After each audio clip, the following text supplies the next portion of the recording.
నారాయణ సమారంభాం వ్యాసశంకర మధ్యమాం అస్మదాచార్య పర్యంతం వందే గురు పరంపరం. గురువుకు సంబంధించింది కనుక గురుస్వామిది కనుక అనాదిగా గురువులు పరంపర సాగుతూ ఉంది, అలా తీసుకొస్తుంది. 18 సార్లు వేస్తే 10 నెట్టాంబడని పేరుతో గురుస్వామి అవుతారన్నట్టు ఆ గురువు నడిపిస్తూ ఉంది. ఆ గురుతర బాధ్యత తీసుకుని ముందుకు నడిపించకపోతే ఈరోజు మనకి వేదికలు లేవు, వినియోగాలు లేవు, వినోదాలు లేవు, విద్య లేదు. ఎక్కడో చోట అమ్మ నుంచి గురువు దగ్గర రకరకాల విద్యలు. అలా గురుస్వామిగా భావన చేస్తే అన్నయ్య సాయన్న 18 సార్లు పైగా చేసి ఉంటారు. ఆయనకి గురువుగా భావన చేయొచ్చు ఈ సమయాన. ఆయన మానసిక స్వభావం ఎలా ఉంటుందో దగ్గరగా ఎరిగిన వాళ్ళకి బాగా అర్థమవుతుంది. నా బోటి వాడు వచ్చేదో వేషం చేస్తుంటే చేసి వెళ్ళిపోతూ ఉంటే శివసార దగ్గర తీసుకొచ్చి మనోడు పద్యం పాడతాడు, ఇప్పుడు విన్నారా అని ఇలా ఏ మనిషిలోని ఏదన్నా ఉంటే తీసుకెళ్ళి పరిచయం చేసి మనం చేస్తూ ఉంటే ఆయన లేకపోతే ఆయన పిల్లలు చేస్తుంటే మనం అలా మురిసిపోయి ముసిముసి నవ్వులు అవుతూ ఉన్నట్టు ఆయన అక్కడెక్కడో ఉండి మురిసిపోతూ ఉండే సుగుణం ఆయనది. ప్రపంచంలో పెద్ద పెద్దలు మాట్లాడుతూ ఉంటారు ఆయన అజాత శత్రువు అని. బహుశా ఇలాంటి గుణాలే మిమ్మల్ని అలా నిలబెట్టేయమనయ్య. మా బోటి వారికి అది ఉపదేశం కింద పనికొస్తుందేమో. ఇది చాలా ఉంది పెద్ద వాళ్ళది అంత ఏం చెప్పగలుగుతాం. తక్కువది గజగజగా దొనుకుతున్నాయి చేతులు ఎక్కినప్పుడు, సమయం తక్కువ అంటారు. ఇలా నేను ఆ తక్కువ సమయంలో పరిధిలో పరిచయమైన వారితో 2-3 మొక్కల్లో అంటే విష్ణు శర్మ గారు. ఆయన గురించి నేను చెప్పేది ఏమి లేదు, నాకు అంతగా పెద్దగా తెలియదు. సినిమాల గురించి ఏం మాట్లాడతా, వేషం చేసిన వాడిని. నేను నాటకాలు ఆడుతున్నప్పుడు గురుగారు చదువుకున్నప్పుడు విష్ణు శర్మ ఇంగ్లీష్ చదువు అని ఒక నాటకం ఉండేది. ఆయన పేరు వినగానే అదే నాకు గుర్తుకొచ్చేది. మీరు ఆ రూపాన్ని నాకు గుర్తుండిపోయినారు సార్. శివసారి గురించి చెప్పడానికి వస్తే చాలామంది చాలా చెప్పే ఉంటారు. నేను లేట్గా వచ్చాను. కిషోర్ గారి గురించి, సురభి ప్రభ గారి గురించి, అందులో నా గురించి ఒకసారి ఆయన చెప్పారంట. మీరు బాగా నచ్చారండి సార్కి, తదుపరి సినిమాల్లో మీకు మంచి వేషాలు రాయాలి, నేను ఒకవేళ ఈ హడావుడిలో మర్చిపోతే గుర్తుపెట్టి నాకు చెప్పండి అని శివగారు మన లక్ష్మీనాయుడు గారికి, సురేష్ గారు కోడేటర్ గారికి చెప్పారని వారు నాకు వచ్చి ప్రత్యేకంగా చెప్పారు. అవసరం లేదు వారికి, ఈ 3 పేర్లు చెప్పారంట. అది ఈ సందర్భంగా అది గుర్తొచ్చింది. మీ గురించి ఏం చెబుతారు సార్ మీరు? ఇందులో ఇది ఇలా దొర్లుతూ వెళుతూ ఉంటే ఒకరోజు అక్కడ నాకు ఇచ్చిన రూమ్ దగ్గర సెలయేరు ఇలా పారుతూ ఉంది.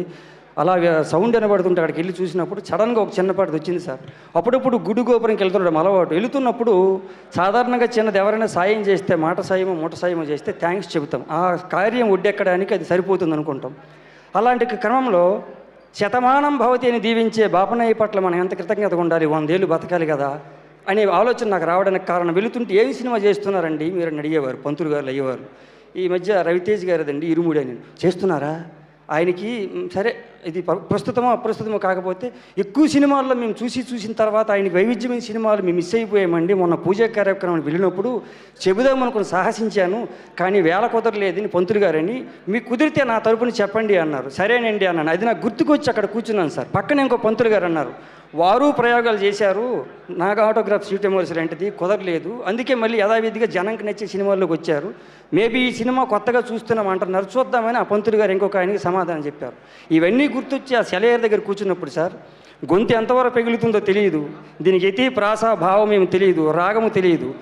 అలా కొన్ని పదాలు జమ అయినప్పుడు ఒక ఊహాగానంతో వచ్చిన చిన్న పదం ఒకటి వెళ్ళింది.